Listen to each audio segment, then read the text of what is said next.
Today I'm going to be sharing with you a recipe and tutorial for my favorite sourdough focaccia.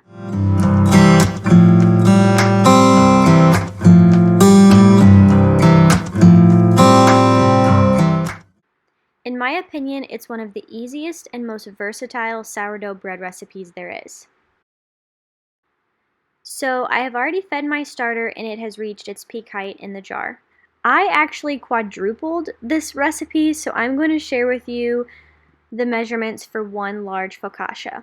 In that case, start with about 1.5 cups of water in your bowl, then add a 1/4 cup of active starter. Your starter will float on top of the water if it's active and ready to bake with, so that's always a good sign.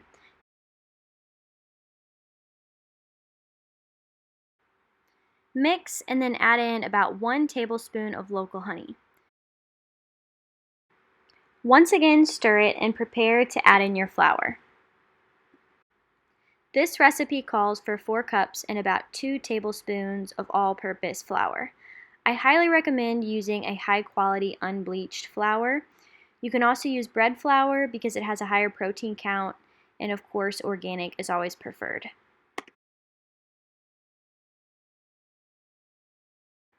You will then add about 1.5 teaspoons of a high-quality sea salt. So I obviously recommend to measure things, especially when starting out, but it is super nice because once you've made this recipe enough, you know the texture and consistency to look for in your dough. So you can see here that I'm adding a little bit more flour because I saw that the dough was still too wet and sticky. And from there, you will mix all of the ingredients together. I love using my dough whisk because it helps to fully incorporate everything together and you can easily scrape the sides of your bowl to mix it well. I don't think I have ever made dough, though, where I have not had to get my hands dirty. That is the last step of mixing everything together before letting the dough sit and rest. I find these shower caps to be super handy to cover my dough bowls and keep the moisture in. I let the dough rest for about 30 minutes before coming back to it to mix it together one more time just to make sure all of the flour is incorporated well. I don't want to have any floury lumps in the dough.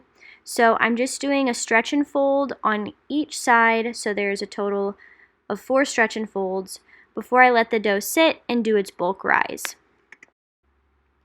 This is the beauty of focaccia, is that you don't have to do any kneading or any additional stretch and folds.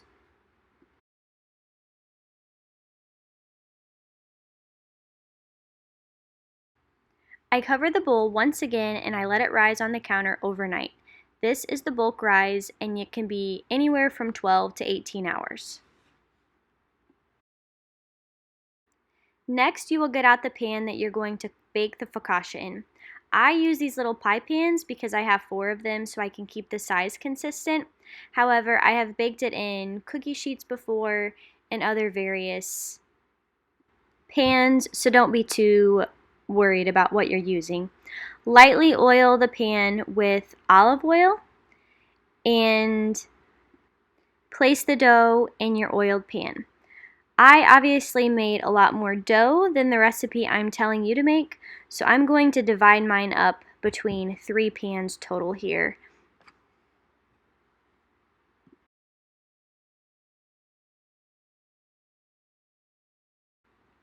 This next phase is the second rise, so it's going to sit in your pan for about 2 hours until it's ready to bake.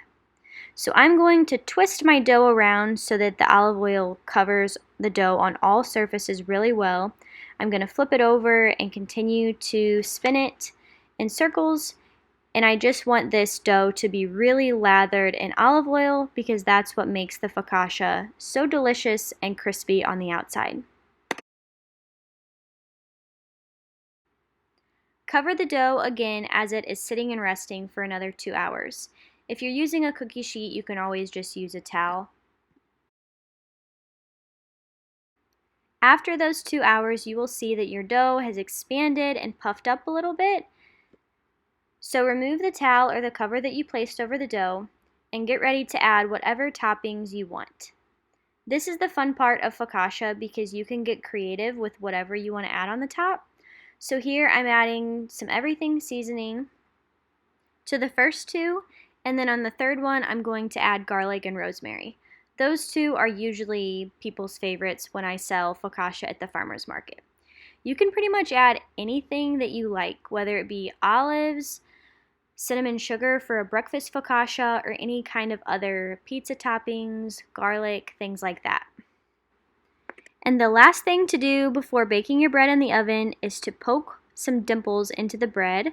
This is what gives focaccia its signature look.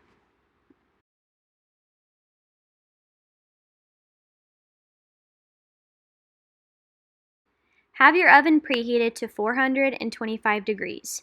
You can then bake it anywhere from 25 to 30 minutes. I usually bake mine closer to the 25-minute mark just because I like it to be a little bit more soft and chewy. As you can see, I also have my Instapot going on the side of my counter because what pairs better with fresh bread than a homemade chicken noodle soup?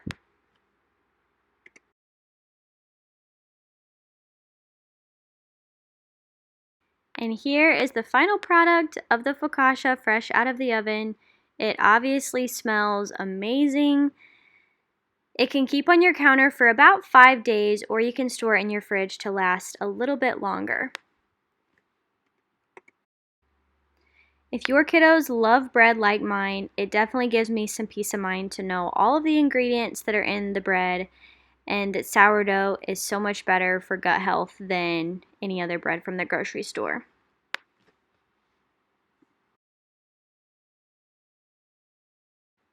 So that's it. Thank you so much for watching, and I hope this helps you to make your own focaccia right at home. And remember, the goal isn't perfect bread, it's just delicious bread. Happy baking!